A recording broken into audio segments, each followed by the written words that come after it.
have, well, one of the challenge all of us can come up against is when people request something of our time or they want us to participate in something, and it's really not our truth that we want to do it. And we've talked about this many times on Marie TV, is different ways to say no, and I think you have one of the most brilliant. Do you want to share that with us? Oh, thank you. I really feel strongly about this because we all get asked to do things that, like you said, we just, sometimes just don't want to do it. Yeah. And, adversaries and allies is not about being self-sacrificial. It's not about being a doormat. It's being able to attain satisfaction, to be able to get the results you want, helping everyone feel good about themselves. And we need to be able to say no sometimes, but we need to do it in a way that's respectful, kind, tactful. When we talk about saying no, there's all sorts of advice around, and I certainly don't want to disrespect anyone's advice, and everyone is entitled to. But I think there are certain things that are more productive than other things. Yeah. I often hear the kind of the advice that's going around a lot now is no is a complete sentence.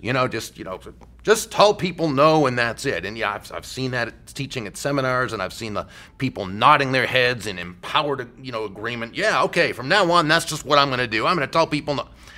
Is that really what you're going to do? Yeah. Are you really going to rudely say to somebody, no, or no, I don't want to? Well, first of all, it's just not a nice thing to do. Secondly, you're turning an ally into a potential adversary. You're also closing any potential partnerships or ventures or anything with that person.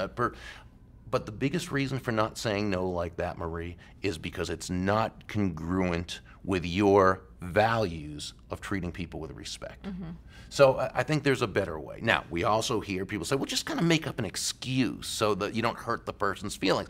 So the person asks you to serve on a committee that you just don't want to serve on. So you say, oh, well, I would, but I just don't have time right now. Well, there's a couple problems with that. One, it's sort of a fib, because it's not that you don't have time, it's that you don't have the desire to do it. You don't value doing the thing as much as you value not doing the thing. Okay, yeah. So really it's not that you don't have time.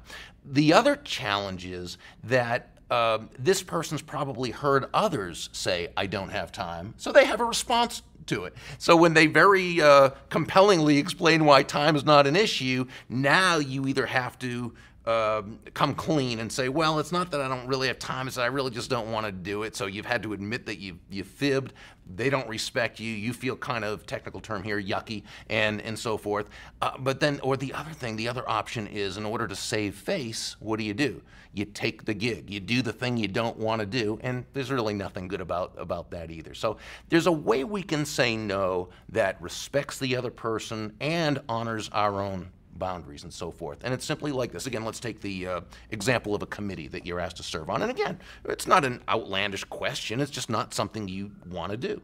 So you simply say to that person, thank you so much for asking. While it's not something I'd like to do, please know how honored I am to be asked.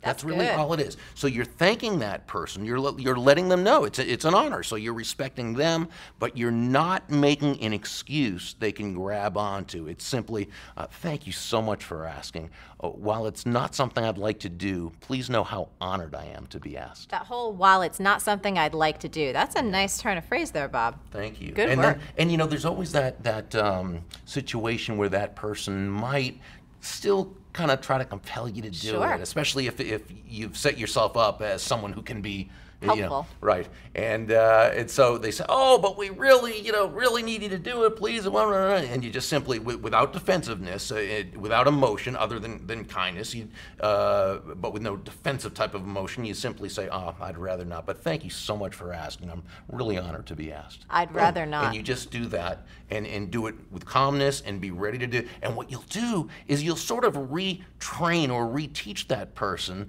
that they can always ask you. There's nothing wrong with asking you. But when you say no, and that's it. Yeah, that's a good one. That's a really, really good one. And I think for many of us, when you feel put on the spot about something and you don't have a go-to phrase that feels good from the inside out and that really respects the other person, that's where we can get into trouble. So that's awesome. And also remember, rehearse that. So don't wait until it happens rehearse it, see yourself doing that. And your words might be a bit different than mine. Sure. You might say it's not something I choose to do instead of, or what have you. Yeah. But rehearse how you're going to do it, so when it happens, you're ready. Yeah, it's ready to roll off the tongue.